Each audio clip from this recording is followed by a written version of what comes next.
when mind meets quantum, mortality dissolves into mathematics. Hmm. I want you to just sit with that sentence for a second. Just think about what that actually implies for you, for everyone listening right now. Yeah, it's a heavy thought. Right. Because usually when we talk about life, death, what it means to be a conscious human being, we are, firmly rooted in biology, flesh, blood, decaying cells, all that. Exactly, the messy biological stuff. But what happens when you strip all of that away? Like what if you look at consciousness not as this biological quirk, but as an equation? Literally a math problem woven into the fabric of the universe, just waiting to be solved. I mean, it demands a complete reframing of how we view our own existence. It takes the ultimate biological inevitability, our mortality, right, and turns it into, well, a solvable engineering challenge. And that engineering challenge is the absolute core of the roadmap we're diving into today. So today is May 31st, 2026, and we are unpacking this massive, frankly, mind-bending feature. Oh, it really is. Yeah, it was published in Vibe magazine. It's written by Dr. Melvin Sewell, and it's titled The Quantum Consciousness Roadmap, From Physics to Immortality. A very ambitious title. Super ambitious. And our mission for this deep dive is to explore this categorical framework. Sewell is basically linking quantum physics, neuroscience, and advanced computing to chart a literal timeline toward moving human consciousness into a digital form. Yeah, and before we dissect the mechanics of, how he proposes we actually do this, it's vital to understand what kind of document we are dealing with here. Right, because this isn't just a normal science paper. Not at all. This is not a standard peer-reviewed paper you'd find in a traditional academic journal. Dr. Sewell describes his work as mythic infrastructure and a sovereign broadcast. Which sounds way more like a manifesto than a laboratory report, honestly. It does, yeah. And the text even explicitly states that this roadmap is not affiliated with any government, political party, or intelligence agency. So he's flying solo on this. Essentially, yes. It acts as a diagnostic tool. Sewell is using this framework to expose what he sees as systemic erosion in how we think about the future. Right. So it operates in this very unique, fascinating space between theoretical science, cinematic narrative, and really intense philosophical critique. So we shouldn't be looking at this expecting, immediate clinical trial results. Exactly. Rather than scrutinizing it for immediate lab results, we have to engage with the categorical framework exactly as he presents it. We're looking at a bold, speculative architecture. For how human consciousness might eventually be separated from the biological brain. Yes, and transferred into a quantum machine. Okay, so if this isn't just about backing up a hard drive filled with your memories to the cloud, it means Sewell is making a really concrete claim about what a thought actually is. He is, yeah. So how is he defining the mind? Because before you can transfer consciousness to a machine, you have to answer the oldest question in the book, right? What are you actually transferring? Right. And he addresses this in the neuroscience integration layer of the framework. He relies really heavily on a theory called Orch OR. Orch OR. Yeah, which stands for Orchestrated Objective Reduction. Okay, let's unpack this, because I've seen Orch OR mentioned in sci-fi contexts before, but this paper roots it firmly in quantum biology. Right, it's very much grounded in biology here. Because for anyone who took, a high school biology class, we are usually taught that the brain is essentially just a biological computer. A very complex one, but yes. Right, you have neurons. Those neurons act like switches. They fire or they don't fire. And supposedly if you have billions of these switches interacting, consciousness just sort of magically emerges from that complexity. Yeah, that is the standard classical model. It treats consciousness as this emergent property of complex computation. But Orch OR challenges that fundamental assumption entirely. How so? Well, it suggests that consciousness isn't happening at the level of the neurons firing at all. The firing neurons are just the after effect. The actual event of consciousness is happening much, much deeper. Deeper than the neurons. Yeah, inside the structure of the neurons themselves at the quantum level. Okay, so inside these tiny cellular components called microtubules. Exactly. But here's where I get a little lost. From what I remember, a microtubule is basically just part of the cell's skeleton, right? It's the scaffolding that gives a cell its shape. Right, that's the traditional view. So how on earth does cellular scaffolding create a thought? To understand that, we really need to upgrade how we visualize the brain. If the classical model says the brain is a computer passing electrical notes back and forth, the Orch OR model says the brain is an orchestra. Okay, an orchestra. I like that. Yeah, and those microtubules aren't just rigid beams or scaffolding. They have a highly specific lattice structure. And according to the theory Sewell incorporates, that structure is capable of maintaining quantum coherence. So if we follow the orchestra analogy, the microtubules aren't just like passing sheets of music around to each other. Right. They're the instruments themselves, vibrating in perfect unison to create a single unified sound. A quantum sound, yes. And quantum coherence means that particles are acting together in a single quantum state. Which is incredibly hard to do, right? Extremely hard. In a laboratory, maintaining quantum coherence usually requires supercooling materials to near absolute zero. Just so that outside noise doesn't disrupt that fragile quantum state. Exactly. But the claim here is that biological microtubules have naturally evolved to insulate and maintain these quantum states inside a warm, wet, messy human brain. Wow. That is wild to think about. It really is. So your feelings, your memories, your fundamental sense of self, it isn't just a chemical spark. It's this delicate quantum vibration being sustained inside the structural scaffolding of your cells. Yeah, and if we look at the implications of that, it bridges biology directly with foundational physics. Which Sewell does in the text. Right. He lists quantum gravity, error correction, and qubit scaling in the exact same breath as microtubule quantum effects, which naturally leads us right into the territory of quantum panpsychism. Which is an incredibly trippy concept. Oh, absolutely. For those unfamiliar, quantum panpsychism is the idea that consciousness isn't just something humans accidentally evolved. It posits that consciousness is a fundamental property of matter itself, Yes. like mass or, a magnetic charge. Consider what that actually means for a moment. If consciousness is as fundamental to the universe as gravity, then our brains are not factories manufacturing consciousness out of dead matter. Right. Instead, our biological microtubules are simply highly evolved, specialized antennas. They are organic instruments perfectly tuned to pick up and process a quantum property that already exists everywhere. So, like, a rock might not be thinking about its day, but the fundamental ingredients of subjective experience are present in the atoms of the rock. Exactly. Our brains just figured out how to orchestrate those ingredients into a cohesive symphony. A beautifully complex biological symphony. And the roadmap argues, well, if a biological lattice structure can tune into this quantum property, And an artificial lattice structure could do it too. precisely. If we are essentially biological quantum computers, we should be able to build a technological vessel capable of holding our specific consciousness. Right, which brings us to the massive hurdle this roadmap tries to clear. Yeah, because if we are a biological quantum orchestra, how do we build an artificial concert hall to hold it? And this is where Dr. Sewell outlines his evolution timeline. It's this chronological roadmap stretching from our current era all the way to the year 2060 and beyond. And it is a steep, steep climb. The roadmap lays out 4 distinct phases. We are currently in phase I, which the paper maps from 2025 to 2035. Yep, the current decade. So what is the actual objective here? Because, we aren't plugging brains into USB ports anytime soon. Far from it, yeah.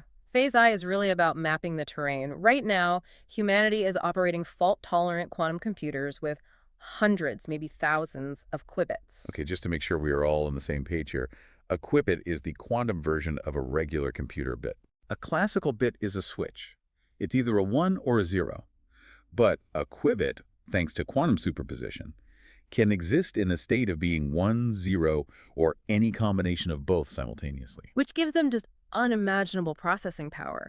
And with these early 1,000-qubit machines, the roadmap states we begin the first microtubule simulations. Oh, okay. We use our primitive quantum computers to mathematically model how the biological quantum computers, meaning our brains, are actually functioning. So phase on is just simulation. We have to learn how the biological instrument works first. Exactly. But the roadmap claims that by the time we hit phase 2, which is between 2035 and 2045, we move from simulation to experimental validation in actual neural tissue. And this represents a massive shift. To do that, the hardware has to scale up significantly. We're talking tens of thousands of qubits. Wow. You have to understand that simulating a quantum process is incredibly taxing. But phase 2 is the theoretical turning point where the technological laboratory finally understands the biological laboratory. So we empirically prove that quantum coherence is the driver of consciousness in living tissue. Yes. And once we prove it, we can start building the bridge. The roadmap points to phase 3, from 2045 to 2055 as the integration phase. You're right. Basically integrating quantum neural networks with digital consciousness platforms. You can view this as the era of early hybrid systems. The artificial neural networks become robust enough to interface directly with the biological ones. Oh, wow. Yeah, we are preparing the digital platforms to receive the raw data of a human mind. Which sets up the endgame. Phase 4, 2055 to 2060 and beyond. This is the moment of full quantum consciousness transfer. The big leap. But I have to stop here, because when I was reading this section, the math absolutely stopped me in my tracks. Oh, you mean the qubit requirement? Yes. The roadmap states that to achieve full quantum consciousness transfer, to actually move a human mind into a machine, we need a system with 200 million qubits. It's a huge number. 200 million. We're talking about going from tens of thousands of qubits in the 2040s to 200 million in just about 15 or 20 years. Yeah, it's exponential. Why on earth do we need such a staggering number just to hold one human mind? It comes down to a concept called quantum error correction, and honestly, it is the bane of quantum physicists everywhere. Because the states are so fragile. Exactly.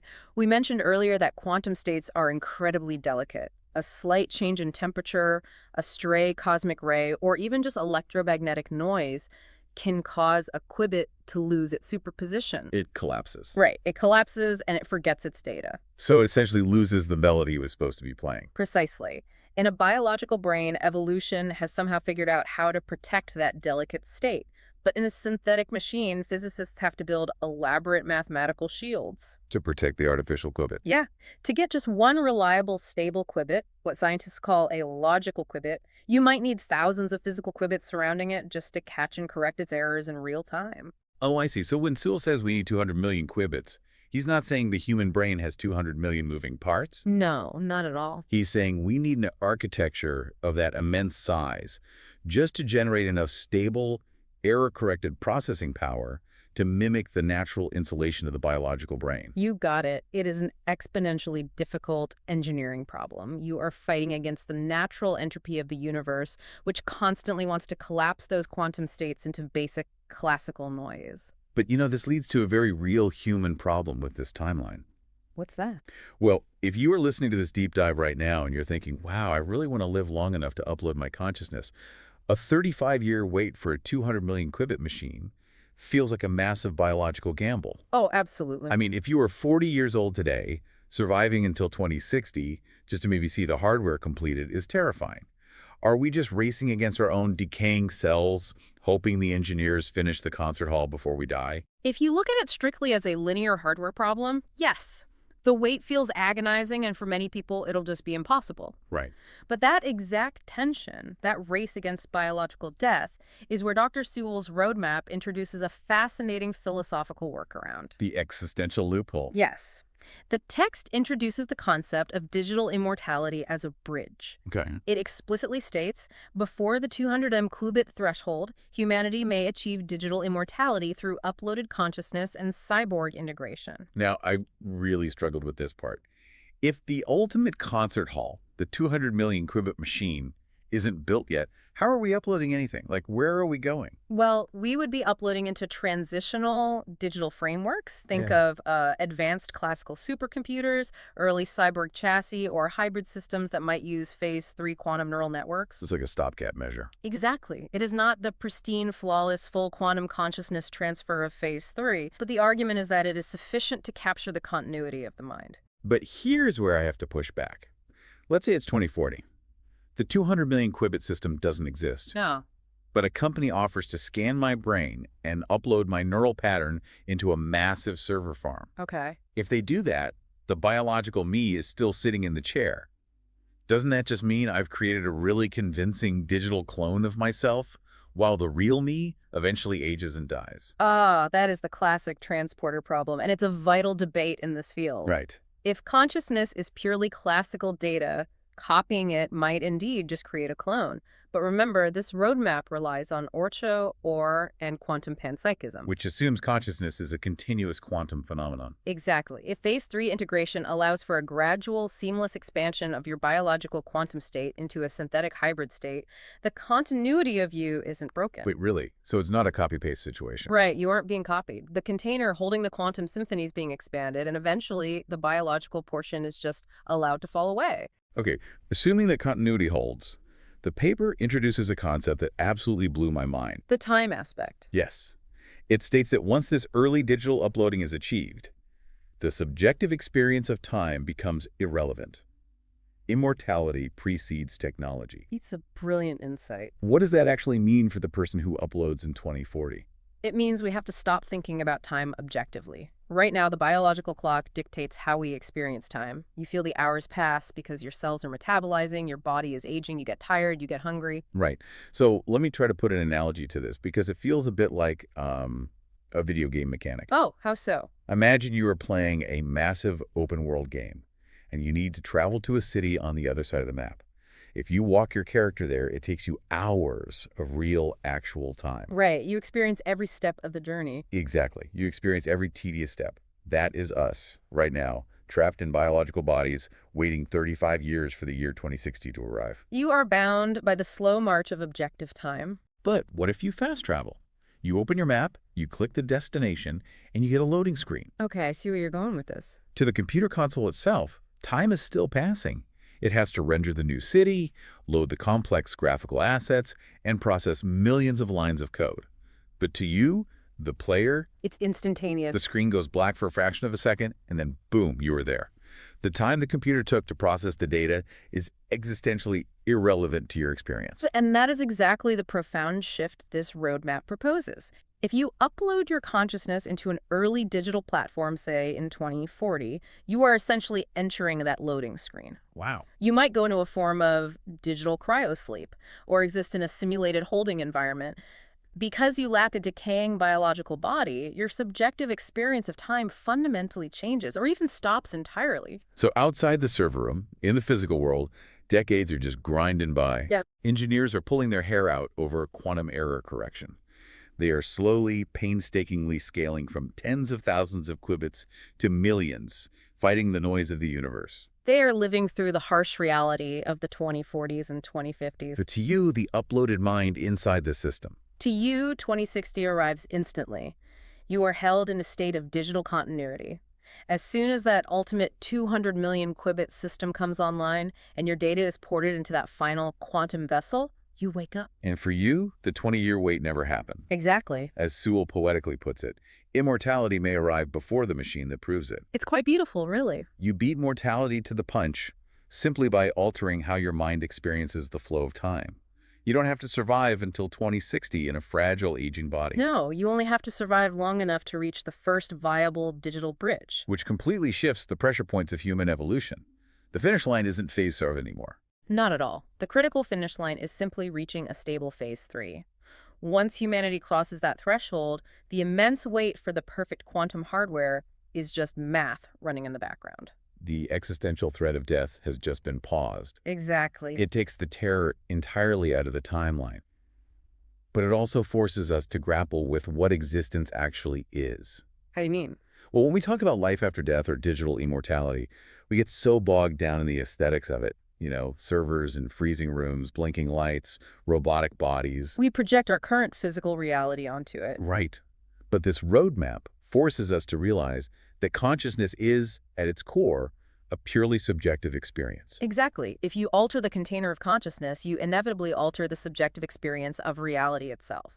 Time, aging, waiting, decaying. These are strictly biological problems. So once your mind is integrated into a quantum neural network, The biological rules of engagement simply cease to apply to you. mortality dissolves into mathematics. There it is. We are right back to the quote that started this entire journey. It makes complete sense now. The biological decay is factored entirely out of the equation the moment the mind crosses the quantum threshold and subjective time stops. It is an incredibly comprehensive synthesis of multiple disciplines. Yeah. I mean, we started with foundational physics, the struggle against entropy and the need for quantum error correction. We moved through cutting-edge neuroscience, exploring the Orch OR theory, and how the structural scaffolding in our cells might actually be orchestrating a quantum symphony.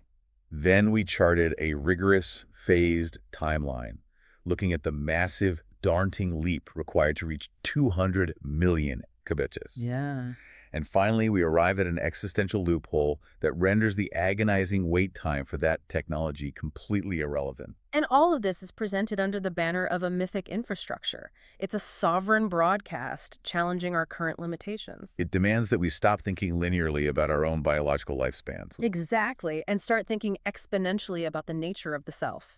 It's a heavy concept to wrap your head around, but it is undeniably one of the most cohesive visions of the future we've explored on this deep dive. Absolute. We've covered vast territory today, from microscopic, vibrating cellular structures deep inside your brain, all the way to a gargantuan 200 million qubit machine waiting for humanity in the year 2060. A machine that is either 35 years away or waiting for us instantly, depending entirely on how you experience time. But, as cohesive as the roadmap is, synthesizing all of this raises a rather profound final question. And it's something that lingers in the background every time quantum panpsychism is brought to the table. Oh, let's hear it. If quantum panpsychism holds true, if consciousness is not a product manufactured by the brain, but a fundamental property of matter woven into the very fabric of the cosmos, Right. then when we finally achieve this 200 million qubit transfer in phase 30, what is actually happening? What do you mean? Are we truly moving our individual consciousness from a biological brain into a synthetic machine? Or by building a perfectly tuned quantum receiver, are we simply waking up to the fact that we were part of the universal math all along? Oh, wow. Were we ever really a biological entity to begin with, or were we always just quantum information temporarily experiencing itself through a human lens? It's the ultimate question. That is a thought that is going to keep me staring at the ceiling tonight. And hopefully it gives you, the listener, something fascinating to chew on as you go about the rest of your day. Thank you for joining us on this deep dive into the quantum consciousness roadmap. Keep questioning the fundamental nature of your reality, and we'll catch you on the next one.